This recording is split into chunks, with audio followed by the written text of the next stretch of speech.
Hello दोस्तों, कैसे हैं आप लोग। आप लोगों का हमारे YouTube channel easy to learn by Jitendra sir में स्वागत है। दोस्तों, आज मैं लेके आया हूं जेआईबी के प्रिंसिपल एंड प्रैक्टिस पेपर 1 को, जिसमें हम लोग अभी यूनिट 2 को देख रहे हैं, जो कि है बैंकिंग रेगुलेशन। ठीक है दोस्तों, तो बैंकिंग रेगुलेशन में क्या क्या है हम लोग इसको आगे डिटेल में पढ़ते हैं और देखते हैं कि यूनिट 2 में क्या क्या है। तो दोस्तों, जैसा कि हम लोग ने पहले यूनिट में पढ़ लिया है कि banking system in India is regulated by Reserve Bank of India. Reserve Bank of India जो है बैंकिंग सिस्टम को रेगुलेट करता है, और यह इंडिया में ही नहीं, विश्व के किसी भी देश में, इवन यूनाइटेड किंगडम या कहीं भी, उनके जो बैंकिंग सिस्टम है उसको रेगुलेट कोई न कोई अथॉरिटी करती है दोस्तों। और इसी अथॉरिटी में in India to the banking system is regulated by Reserve Bank of India in term of Reserve Bank of India act 1934 and banking regulation act 1949। ठीक है दोस्तों, तो जो आरबीआई है 2 एक्ट को फॉलो करता है। एक होता है reserve Bank of India act 1934 and banking regulation act 1949।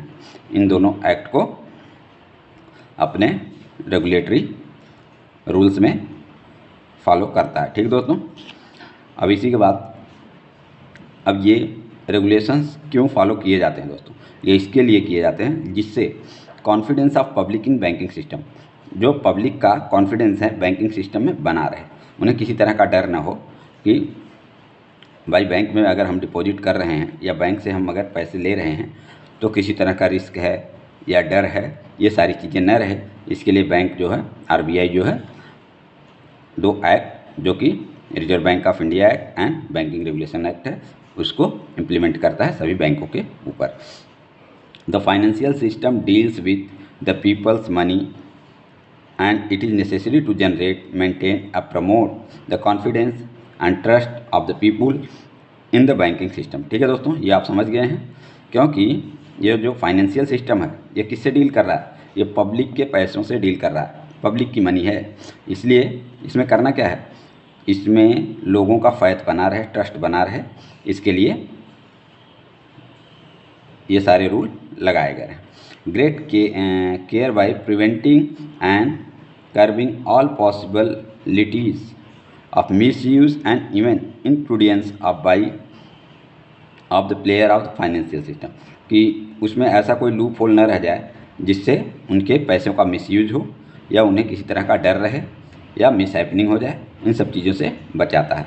दस the rationale behind regulation of the financial banking system is to, क्या है, to generate, maintain and promote confidence and trust of the public in the financial banking system. ठीक है दोस्तों, कि confidence and trust पैदा करना। दूसरा, promote investor interest by adequate timely disclosure by the institution and access to the information by the investor. ठीक है दोस्तों, ये जो डिस्क्लोजर होता है, टाइमली डिस्क्लोजर, कि इस बैंक का हेल्थ क्या है, इनका क्या ये बैंक आगे चल के डूब तो नहीं जाएगा, ये सारा फाइनेंशियल जो डिस्क्लोजर होता है दोस्तों, उसके आधार पे इन्वेस्टर इसका पता लगाते हैं। तो प्रोटेक्ट इन्वेस्टर इंटरेस्ट।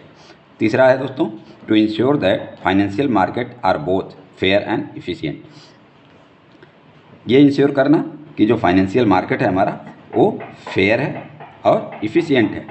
ठीक है दोस्तों, to ensure that participant measure up to the rules of the market place, तो जो पार्टिसिपेंट हैं उनको ये पता होना चाहिए कि बैंक में क्या क्या रूल्स हैं, मार्केट प्लेस पे क्या क्या रूल्स हैं और इनको कैसे फॉलो किया जाता है। इन सारी चीज़ों को जो बैंकिंग रेगुलेशन है दोस्तों, आरबीआई उसको इंश्योर करता है।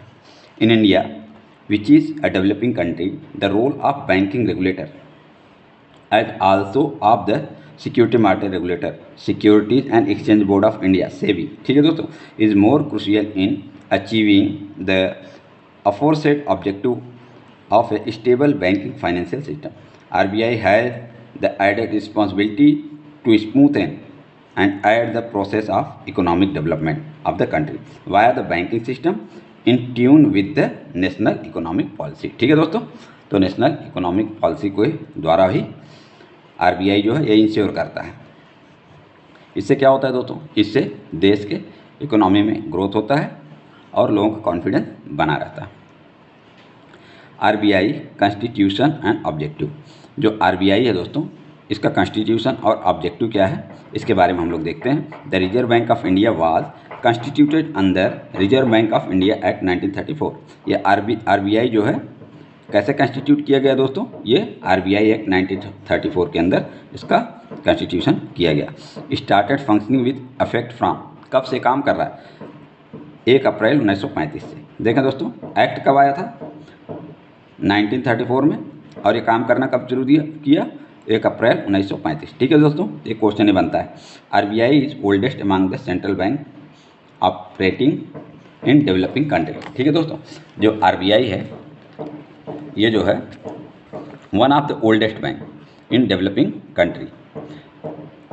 अब आगे देखते हैं दोस्तों, the main objective RBI are contains in preamble of RBI act 1934। इसका जो मेन ऑब्जेक्टिव है आरबीआई के दोस्तों, ये कहाँ पे लिखा हुआ, ये प्रीमेबल जो है आरबीआई एक्ट का फर्स्ट एंड सेकंड पेज पे उस पर लिखा हुआ है। It reads whereas it is expedient to constitute the reserve Bank of India to regulate the issue of bank notes, ठीक है, and keeping of reserve with a view to securing monetary stability in India and generate to operate the currency and credit system of the country to its advantage. The main objective of RBI may be stated as the following specific terms। ठीक दोस्तों, तो main objective क्या है ये लिखे गए हैं, तो देख लें। To maintain monetary stability, monetary stability maintain करना, to maintain financial stability and ensure sound financial institution so that economic unit can conduct their business with confidence. तीसरा, to maintain stable payment system so that financial transaction can be safely and efficiently executed. ठीक है, stable payment system means दोस्तों इसका मतलब ये है, मान लिया कि आपने बैंक में 2 लाख रुपए जमा किया है और जब आप गए उसको निकालने के लिए तो बैंक के पास लिक्विडिटी ही नहीं है, तो कहाँ से वो पैसा देगा, तो आपके मन में डर बन जाएगा कि भाई हम पैसे तो जमा कर रहे हैं लेकिन ऐन वक्त पे जब हमें ज़रूरत पड़े क्या ये पैसे मिलेंगे। तो ये कौन इंश्योर कर रहा है, आरबीआई कर रहा है कि बैंकों के पास अगर लिक्विडिटी नहीं रहेगी तो आरबीआई उनको प्रोवाइड कराएगा। ठीक है दोस्तों, to ensure that credit allocation by the financial system broadly reflected the national economic priority and social concern. ठीक है, तो इनको क्या करना है कि फाइनेंशियल सिस्टम जो नेशनल इकोनॉमिक है उसको, और प्रायोरिटी सेक्टर क्या है और सोशल कंसर्न क्या है, इन सभी के ऊपर ध्यान देना है। क्योंकि जब ये बैंक नेशनलाइज नहीं हुए थे तो क्या होता था, जो गरीब था और गरीब होता चला जा रहा था, उसको और कहाँ से पैसे मिलते थे, नहीं मिलते थे। तो और जो प्राइवेट टाइप के बैंक थे या साहूकार थे उनसे ज़्यादा पैसे लेते थे। तो इसीलिए ये आरबीआई इंश्योर करता है to regulate the overall volume of money and credit in the economy to ensure a reasonable degree of prices and stability, to promote the development of financial market, ठीक है, and system to enable its operate, regulate and efficiently। जो financial market हैं उनको क्या करना है, efficiently regulate करना है। ठीक है दोस्तों, अब आगे आता है role and function of RBI. RBI का रोल क्या है, फंक्शन क्या है, ये इंपॉर्टेंट है दोस्तों और इसमें से क्वेश्चन पूछे जाते हैं। The reserve Bank of India undertakes numerous activities all related to the nation's financial sector encompassing and extending beyond the function of the typical central bank to highlight they are as under. ठीक है, ये क्या क्या हैं, role क्या है, monetary authority है, issue of currency issue करने का काम भी आरबीआई करता है, बैंकर एंड डेप्ट मैनेजमेंट टू गवर्नमेंट, जो गवर्नमेंट है उसका बैंकर है और उसके कर्ज को मैनेजमेंट करता है, बैंकर टू बैंक्स, बैंक का भी बैंकर है, रेगुलेटर ऑफ बैंकिंग सिस्टम है, मैनेजर ऑफ फॉरेन एक्सचेंज, जो फॉरेन एक्सचेंज का मैनेजमेंट है दोस्तों ये भी आरबीआई के द्वारा देखा जाता है, maintaining financial stability, financial stability maintain करना भी आरबीआई का काम है। Regulator and supervisor of the payment and settlement system, ये पेमेंट एंड सेटलमेंट सिस्टम का रेगुलेटर एंड सुपरवाइजर है। डेवलपमेंट रोल, और क्या करता है, ये देश के डेवलपमेंट में भी अपना रोल निभाता है। ठीक है दोस्तों, ये हमारा जो 8-9 हैं ये हमारे क्या हैं, रोल ऑफ आरबीआई है। ठीक है दोस्तों, बहुत इंपॉर्टेंट है और इसको ध्यान से देखना चाहिए। अब क्या है, monetary authority. Monetary policy refers to use of instrument under the control of central bank to regulate the availability, cost and use of money and credit. ठीक है दोस्तों, the goal of the monetary policy is to achieve specific economic objective such as low and stable inflation and promoting growth. तो monetary authority का main work क्या है दोस्तों, इसके under क्या आ रहा है, जो इन्फ्लेशन है उसको स्टेबल रखना, क्योंकि अगर बहुत ज़्यादा स्टेबिलिटी रहेगी तो या तो बहुत ज़्यादा पुअर हो जाएंगे लोग। ठीक है दोस्तों, और प्रमोटिंग ग्रोथ, और जो हमारे देश का डेवलपमेंट है, ग्रोथ है, उसको प्रमोट करना है। ठीक है, ये है मॉनेटरी अथॉरिटी करने के कारण। आगे है the main objective of monetary policy in India are.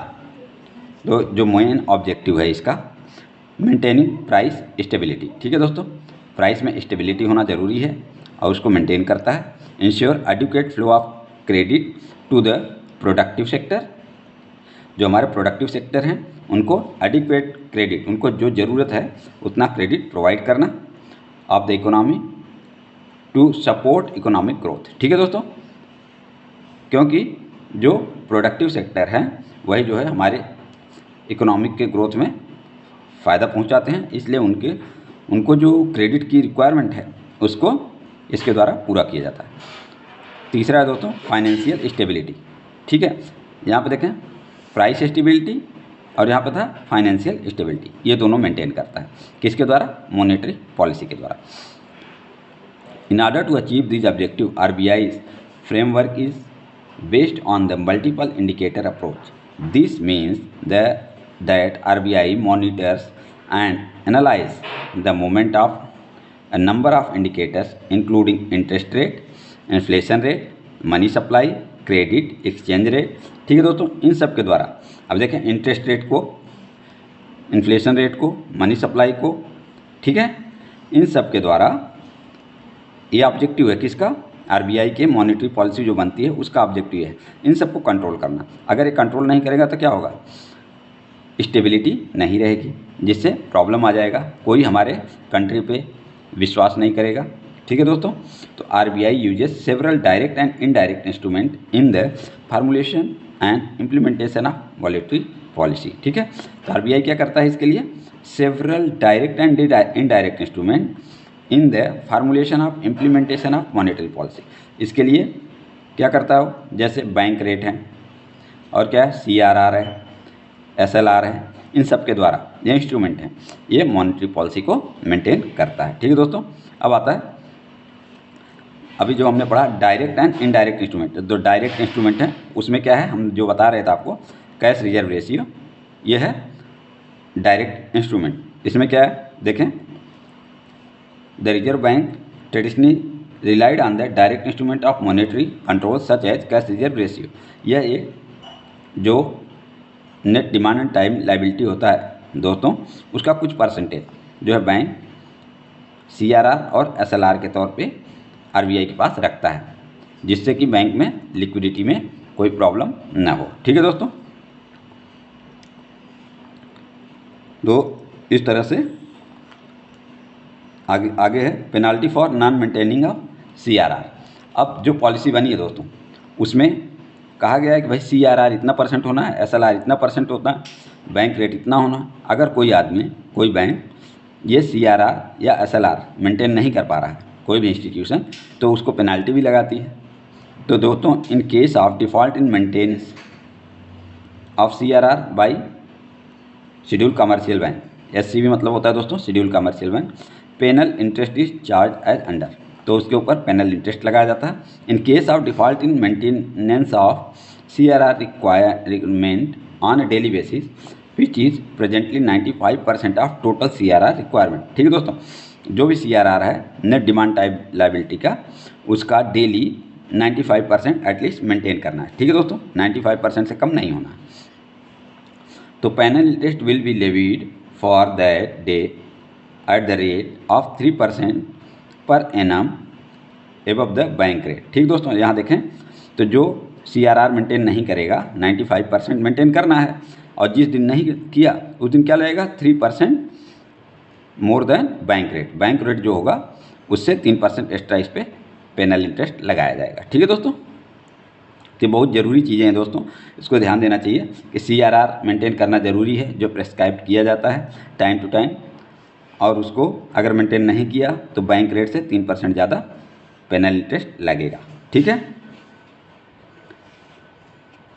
The next succeeding penal interest will be recovered at the rate of 5% per annum above the bank rate. कब लगेगा? अगर शॉर्टफॉल जो है उसको आपने नेक्स्ट डे में मेंटेन नहीं किया, मान लो दूसरे दिन आपने इसको मेंटेन नहीं किया, तो क्या हो जाएगा? तब देखें 5% per annum above the bank rate, तब 5% लगने लगेगा। पहले 3% लगता है, अगर वार्निंग के बाद आप दूसरे दिन उसको मेंटेन नहीं किया तो 5% लगने जाता है। In case of default in maintenance of CR on average basis during a Fortnite.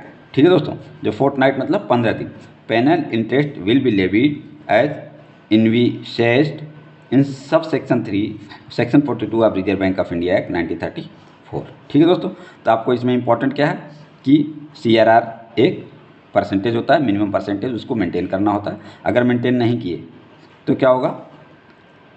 अगर पर डे के हिसाब से मेंटेन नहीं किए तो क्या लगेगा? बैंक रेट से 3% annum above the bank rate on the amount by which the amount actually maintain fall short. ठीक है, जितना भी आपका शॉर्टफॉल हुआ है, मान लिया कि आपको 1000 करोड़ CRR रखना था, आपने 900 करोड़ तो मेंटेन किया, लेकिन 100 करोड़ आपका बाकी है, तो 100 करोड़ पे बैंक रेट लगेगा दोस्तों, और प्लस 3% एक्स्ट्रा, तो इतना चार्ज आपको दूसरे दिन देना है। Actually maintain fall short of the prescribed minimum on that day and if the shortfall continuous on the next succeeding days. और अगर ये अगले दिन भी इसी तरह से होता रहा, उसको फुलफिल नहीं किया गया, तो कितना लगेगा? 5% एबव द बैंक रेट। ठीक है दोस्तों, दो चीज़ें याद रखें, 3% above the bank rate and 5% above the bank rate. ठीक है, अब आता है स्टैट्यूटरी लिक्विडिटी रेशियो। तो जिस तरह से CRR का है दोस्तों, सेम उसी तरह से SLR का भी, it is a share of net demand and time liability. ठीक है, सेम वही, ये एक परसेंटेज होता है, शेयर होता है डिमांड एंड टाइम लायबिलिटी का, that bank must maintain in safe and liquid asset such as government security. अब इसको किस फॉर्म में जमा किया जा सकता है? देखें, गवर्नमेंट सिक्योरिटी में, कैश में या गोल्ड में, इन 3 चीज़ों में आप मेंटेन कर सकते हैं। SLR prescribed the amount of money that bank must invest in security issued by the government. The value of such asset of scheduled commercial bank shall not be less than the fixed percentage of its total demand and time liability in India. ठीक है दोस्तों, ये भी percentage होता है, उसके हिसाब से इसको मेंटेन किया जाता है। एज एन लास्ट फ्राइडे, देखें नेट NDTL, किसका NDTL? Last Friday of second proceeding fortnight as the reserve bank में स्पेसिफाइड टाइम टू टाइम, या बैंक उसको टाइम टू टाइम, RBI उसको टाइम टू टाइम स्पेसिफाइड करती है। ठीक है दोस्तों, अब आता है किस में इसमें मेंटेन करते हैं? कैश में, गोल्ड में, और या जो गवर्नमेंट सिक्योरिटी है। इसमें पेनाल्टी कितनी लगती है दोस्तों? If the banking company fail to maintain the required amount of SLR, it shall be liable to pay to RBI in respect of that default the penal interest for that day at the rate of 3%, same वही है, 3% above the bank rate on the shortfall, जितना shortfall हुआ है। ठीक है, अगर next succeeding day the penal interest में भी इंक्रीज द रेट ऑफ 5%। ठीक है, सेम चीज़ जो CRR में था वही SLR में है। ठीक है दोस्तों, अब जो है ये तो आपको डायरेक्ट इंस्ट्रूमेंट हो गए थे दोस्तों। इनडायरेक्ट इंस्ट्रूमेंट में क्या है? लिक्विडिटी एडजस्टमेंट फैसिलिटी है, repo and reverse repo rate है, ओपन मार्केट ऑपरेशन है, मार्जिनल स्टैंडिंग फैसिलिटी है। ठीक है, इसको एक बार आप पढ़ लीजिएगा, जो ज़रूरी हम लोग इसको बता देते हैं। चलें, कंसिस्ट ऑफ डेली इन्फ्यूजन और observation of liquidity on A repurchase basis through रोको liquidity injection and reverse repo liquidity observe auction operation using government security as collateral। ठीक है दोस्तों, ये मार्केट में कितनी लिक्विडिटी रहनी चाहिए उसके आधार पे ये लोग रेपो के द्वारा और रिवर्स रेपो के द्वारा ये मेंटेन करते हैं। आगे होता है रेपो और रिवर्स रेपो को कैसे समझेंगे। These rates under the liquidity adjustment facility determine the corridor for short-term money market interest rate. In turn, this is expected to trigger movement in rates in other segment of the financial market and the real economy। अब आता है दोस्तों open market operation, outright sales purchase of government security in addition to LAF as a tool to determine the level of liquidity over the medium term। Since 2012 RBI has been using this instrument as a pure LAF liquidity instrument। ठीक है, और उसके बाद क्या काम है RBI के दोस्तों, हम आगे चलते हैं, देखते हैं। इशूअर ऑफ करेंसी, जो करेंसी इशू करने का काम है ये भी RBI के। ठीक है दोस्तों, तो इसको देखना चाहिए। अगला है बैंकर एंड डेप्ट मैनेजर टू गवर्नमेंट। ठीक है दोस्तों, तो अब देखें ये इशू ऑफ करेंसी में हम लोग थोड़ा सा ये ध्यान दे देते हैं इसमें, क्योंकि ये इम्पॉर्टेंट है दोस्तों। The reserve bank also makes sure that there is an adequate supply of coin produced by the government. The reserve bank has the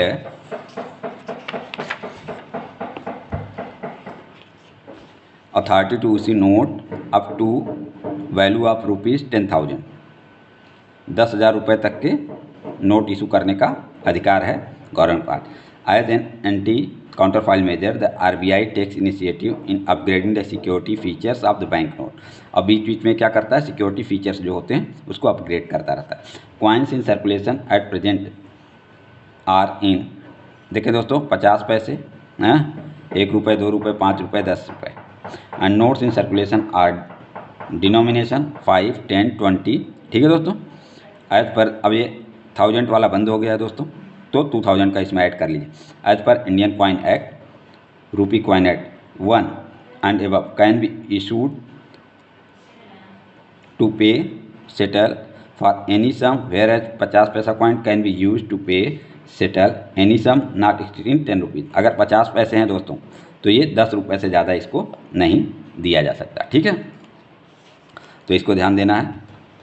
उसके बाद आता है दोस्तों बैंकर एंड डेप्ट मैनेजर टू गवर्नमेंट। तो RBI जो है गवर्नमेंट के लिए बैंकर का भी काम करता है और डेप्ट मैनेजर का भी काम करता है। The role as banker and डेप्ट manager to government include several distinct function. कौन कौन से हैं? Undertake banking transaction for the central and state government to facilitate receipt and payment and maintaining their account. ठीक है, managing the government domestic debt with the objective of raising the requirement amount of the public debt in the cost effective and timely manner। अगला है developing the market for government security to enable the government to raise debt at a reasonable cost, provide benchmark for raising resource by other entity and facilitate transmission of monetary policy action। ठीक है, आगे है दोस्तों RBI जो है banker to bank, जो banks हैं उनके लिए भी बैंकर का काम कर सकता है। ठीक है, as the banker to bank RBI focus on, किस चीज़ पे फोकस करता है?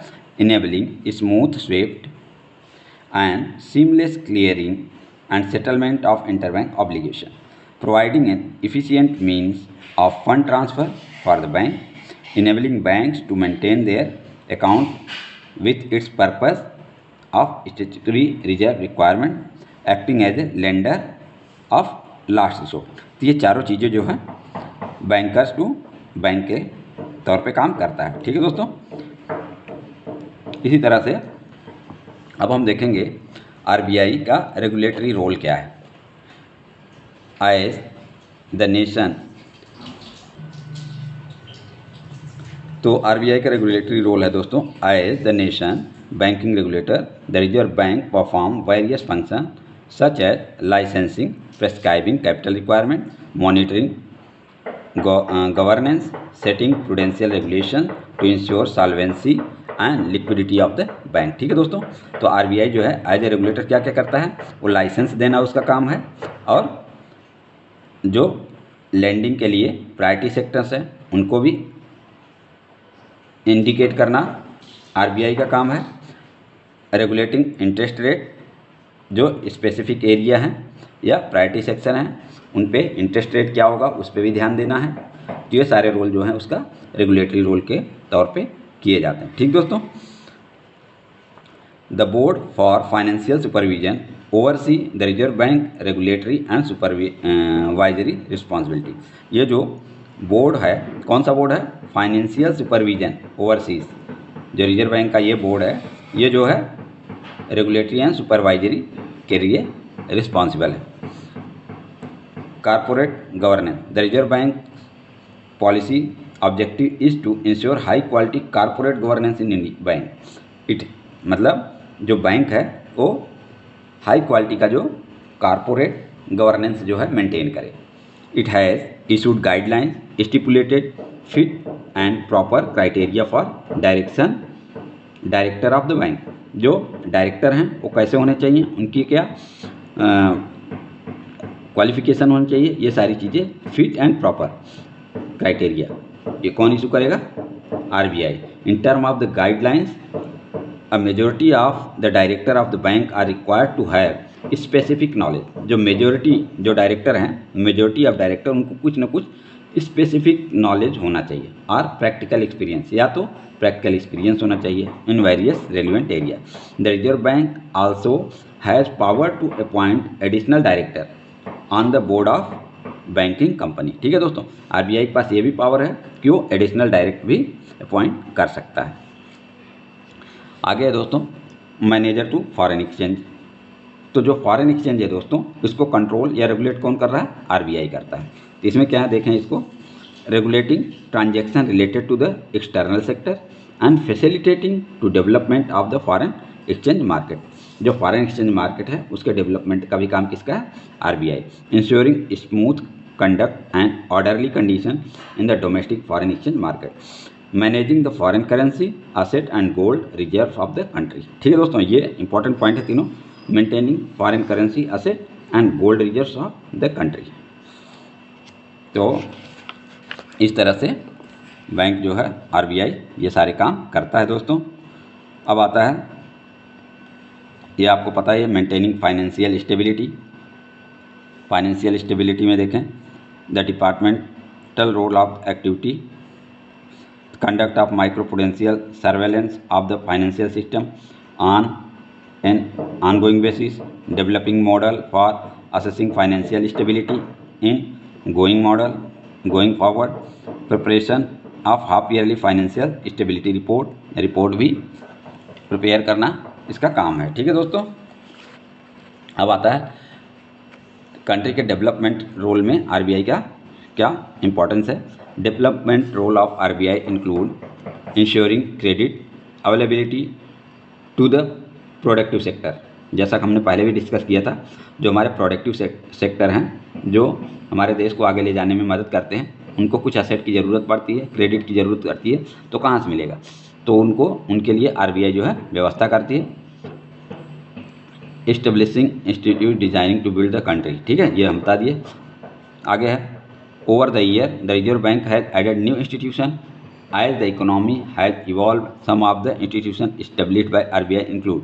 मतलब इसी परिप्रेक्ष्य में आरबीआई ने बहुत सारे इंडिपेंडेंट इंस्टीट्यूशन का भी इस्टेब्लिश किया है, जैसे deposit insurance and credit guarantee corporation 1962 में, to provide protection to bank.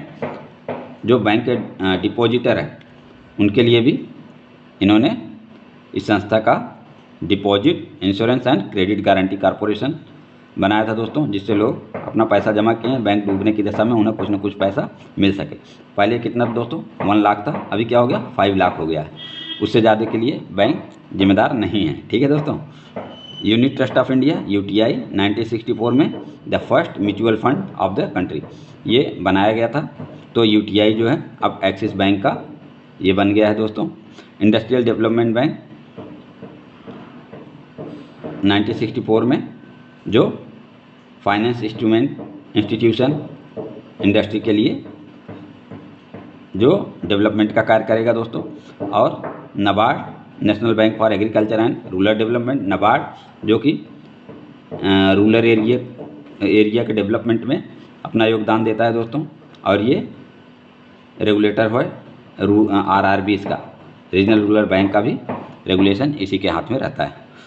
Discount and finance house of India, national housing bank, security and trading corporation of India, ठीक है, एज ए प्राइमरी डीलर।